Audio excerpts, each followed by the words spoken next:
together with Custardo. It's going to be a good day.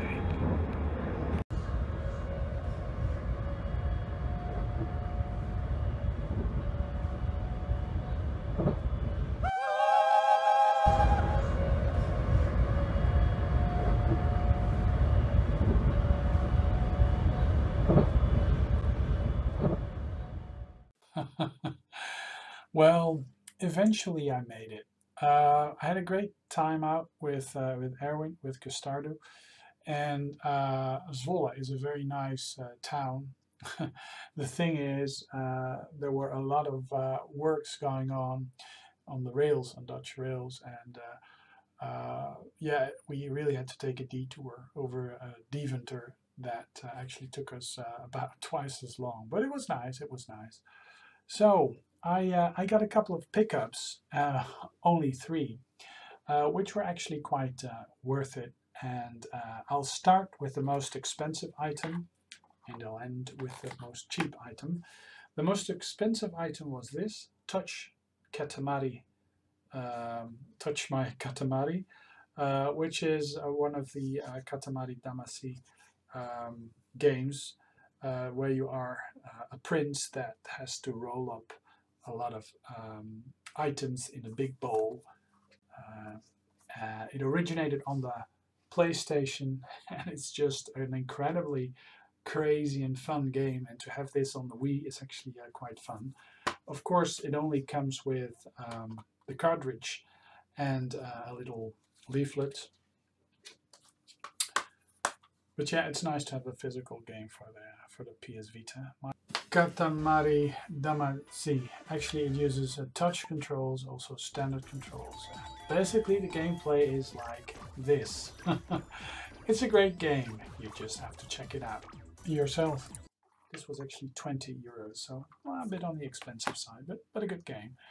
This is a still sealed 2600 game, and it's Jr.Pac-man. And this is actually a very nice version of Pac-Man. It's very close to Miss Pac-Man with the graphics and stuff. It's a lot better than the original 2600 version. But this maze actually scrolls around, so this is actually very interesting. The maze is actually twice as big. The screen scrolls around vertically. And it was brought out in 1988. And it's still sealed. Isn't that sad? This game needs to be played. Okay, so we have a very nice intro. And you can actually see that it scrolls around just like the Tengen Miss Pac-Man on the Nintendo Entertainment System. Now, it is a flicker fest, as you can see.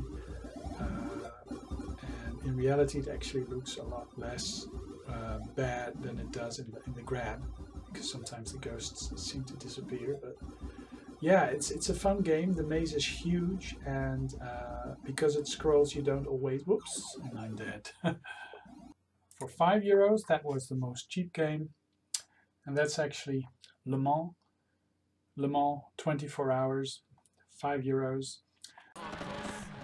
And you can actually see that this is quite a late game for the PlayStation. This was released in 1999, and they used fancy shader models, Garout shading or Goro shading. And you could almost say that the PlayStation 1 version almost looks as good as the Dreamcast version. There's just a few less polygons used, and of course the drawing distance is a bit different, but the case is actually in a very good condition. That doesn't happen a lot with these PAL games. Comes with a small leaflet that just slides in. It comes with a manual. Yeah, it's just a black and white manual. I believe it's in Dutch. Yeah, the manual is in Dutch, but the game is in English. So, and the disc, well, it's a bit dusty, but you can actually see it's a bit dusty, but it's in a good condition. There's not, I don't think there's any big scratches on it, just a couple of fingerprints and smudges. But yeah, this is also out on the Dreamcast. Sorry, um, which actually looks excellent on the Dreamcast. But this is actually one of the better looking games on the original PlayStation as well. This Ridge Racer Type 4, um, Millennium Soldier Expandable, those are actually quite amazing games, and this is actually quite late in the PlayStation 1 era. This was released in 1999, so yeah, they really knew how to work the original PlayStation. So yeah, these are my pickups, and I'm quite stoked to have them. It was a great day out. I didn't capture a lot of footage from the convention, yeah, no footage there.